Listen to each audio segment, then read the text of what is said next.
Bom dia e boa tarde a todos. Sejam todos bem-vindos a mais um laboratório de língua portuguesa. Espero que todos estejam bem, tenham descansado bastante e estejam ansiosos, animados para mais um bimestre online, ok? Próximo mês estaremos presencial, com fé em Deus. Então, queridos, hoje nós iremos dar continuidade, ao segundo bimestre, mas iniciar o assunto figuras de linguagem, certo? E o que é figuras de linguagem? O que são as figuras de linguagem? Também chamadas de figuras de estilo, são recursos estilísticos usados para dar maior ênfase à comunicação e torná-la mais bonita. Ou seja, o autor ele usa da criatividade, da arte, para dar maior ênfase à comunicação e torná-la mais bela. E dependendo da sua função, elas são classificadas em figuras de palavras ou semânticas, de pensamento, sintaxe ou construção, de som ou harmonia. O que são figuras de palavras? Elas estão associadas ao significado das palavras. Exemplo: metáfora, comparação, metonímia, catacrese, sinestesia e perífrase. Porém, de todas elas, nós iremos estudar apenas as 3 primeiras, que está sublinhada, certo? A metáfora, a comparação e a metonímia. Figuras de pensamento. Trabalham com a combinação de ideias e pensamentos. Exemplos de figuras de pensamento: hipérbole, eufemismo, litote, ironia, personificação, antítese, paradoxo, gradação e apóstrofe. Porém, dentre elas, só iremos estudar a personificação e a antítese. Figuras de sintaxe ou construção. Interfere na estrutura gramatical da frase. Por exemplo, a estrutura que seria o sujeito, verbo e complemento. Exemplos: elipse, zeugma, hiperbato, polissíndeto, assíndeto, anacoluto, pleonasmo, silepse e anáfora. Porém, iremos estudar apenas o polissíndeto. Nas figuras de som ou harmonia, estão associadas à sonoridade das palavras. Exemplo: aliteração, paronomásia, assonância e onomatopeia. Porém, de todas elas, só iremos estudar a assonância e a onomatopeia. Então, o que são das figuras de palavras? Temos a metáfora. E o que é metáfora? Ela representa uma comparação de palavras com significados diferentes e cujo termo comparativo fica subentendido na frase, ou seja, ela compara uma coisa a outra, mas não está explícito, está entre linhas. Por exemplo, a vida é uma nuvem que voa, ou seja, a vida é como uma nuvem que voa. Então, eu não uso na metáfora, eu não uso a conjunção como, mas eu subtendo que eu estou comparando, como se fosse uma nuvem, no sentido de que a vida passa rápido, assim como a nuvem passa. Na tirinha nós temos aqui: fala uma coisa romântica. Meu amor é uma caravana de rosas vagando no deserto inefável de paixão. Uau, agora traduz? Aí você está querendo demais. Então, aqui nós temos um pouco de humor, nessa tirinha, onde o ratinho, ele compara o amor dele a uma caravana de rosas, vagando no deserto inefável de paixão. Ou seja, o amor dele é tão grande como essa caravana vagando no deserto é inefável de paixão. No sentido de ser tão imenso que não tem nem como descrever o amor dele. Também, como figuras de palavras, nós iremos estudar a comparação, que, semelhante à figura, à metáfora, usa-se os conectivos de comparação, certo? Como, assim, tal qual. Por exemplo, seus olhos são como jabuticabas. Então, eu tenho aqui, o conectivo como.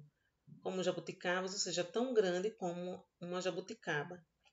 Já na tirinha, nós temos: acorda, Armando, você não sabe que o amor é como uma flor? Se não for regada e bem cuidada, ela murcha e morre? Ele: o amor é como o motor do carro, Armando. Se não trocar o óleo e não cuidar da mecânica, uma hora ele não funciona mais. Ah, entendi. Então, ele só entendeu porque ela fez uma comparação a algo que era similar a ele, o motor do carro, certo? Então, aqui também usou o conectivo como. Como, motor, e aqui como uma flor. Agora, a metonímia, que também é uma figura de palavra. É a transposição de significados, considerando parte pelo todo, ou autor pela obra. Por exemplo, costumava ler Shakespeare. Ou seja, ele não costumava ler a pessoa, né? Mas as obras dele. Então, é transpor, né, a parte pelo todo, pela obra toda. Aqui na tirinha, meu pai tem 800 cabeças de gado. E o seu? O meu pai só tem um boi, mas ele está inteirinho. Ou seja, ele não entendeu que o amiguinho quis dizer, né? Que cabeças de gado se refere, não é que ele tem várias cabeças sem um corpo. Então, ele pegou uma parte do corpo do animal para se referir a um todo do animal. Então, isso é a metonímia. É transpor o significado de parte pelo todo ou autor pela obra. Figuras de pensamento. Nós temos a personificação ou prosopopeia, que é a atribuição de qualidades e sentimentos humanos aos seres irracionais. Por exemplo, o jardim olhava as crianças sem dizer nada. Aqui o jardim não tem olhos, mas ele fez uma analogia, né, de que enquanto as crianças estavam brincando, o jardim as estava olhando, mas não no sentido literal, real, mas figurativo. Aqui, o Zé Lelé está se olhando no espelho, aí Bento chega. Tá se olhando no espelho, Zé Lelé? Aí ele diz, eu não. Ele é que está me olhando. Ou seja, ele afirma que o espelho está olhando para ele. E assim, utilizou-se uma característica dos seres vivos, o olhar, que espelho não tem olhos. E sim reflete o que está sendo visto. Em um ser inanimado, o espelho. Então, aqui também é a personificação, a prosopopeia. E a outra é a antítese, é o uso de termos que têm sentidos opostos. Por exemplo, toda guerra finaliza por onde deveria ter começado, a paz. Finaliza, começado, oposto. Aqui, na tirinha, sabe, Adão, tudo precisa de um contraponto. Para existir um positivo, tem de haver um negativo, negativo, opostos, antítese. Para existir um, tem que existir o menos um, opostos. Sem o mal, como saberemos que é o bem? Mal, bem. O que seria da paz sem a guerra? Paz, guerra. O que seria do John sem o Yoko? John e Yoko. Então, todo o oposto, né, que se referir ao oposto, nós temos uma antítese. E figuras de sintaxe ou construção. Nós temos o polissindeto, é o uso repetitivo de conectivos. Por exemplo, as crianças falavam e, cantavam e riam felizes. Então, essa repetição de i configura-se no polissindeto, que é o conectivo e.